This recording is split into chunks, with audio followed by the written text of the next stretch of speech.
Nanindigan si House Speaker Martin Romualdez na tutugon sa pangangailangan ng mga Pilipino ang ipinasa nilang 2025 General Appropriations Bill. Kasabay niyan, ipinagtanggol din niya ang pamamahagi ng iba't ibang ayuda ng gobyerno.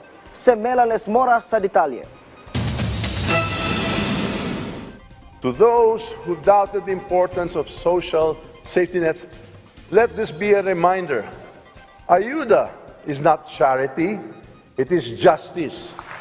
It is our duty to ensure that no Filipino falls through the cracks, especially in times of crisis. Mariing dinipensahan ni House Speaker Martin Romualdez ang pamamahagi ng iba't ibang ayuda ng gobyerno. Sa kanyang pangwakas na mensahe bago magtapos ang sesyon ng Kamara, binigyang diin ng House Leader na lehitimong programa ito at totoong tao rin ang mga benepisyaryo. Sa mga kontra sa ayuda, handang ipakita ng administrasyong ito kung saan napunta ang bawat sentimong inilaan para rito. Lahat ng programa ito may totoong benepisyaryo, may totoong resibo. Walang notice of disallowance mula sa Commission on Audit. Ang trabaho ng Kongreso, tiyakin ang pondo rito at masiguro na nakakarating ng maayos sa mga benepisyaryo. Kasabay niyan, ipinagtanggol din ni Romualdez ang ipinasang 2025 General Appropriations Bill ng Kongreso. Gate niya, bagamat may mga bumabatikos dito, tiniyak nilang tutugon ito sa pangangailangan ng mga Pilipino.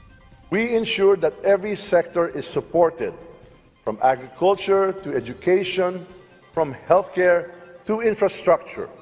This is not just a budget, it is a blueprint of hope.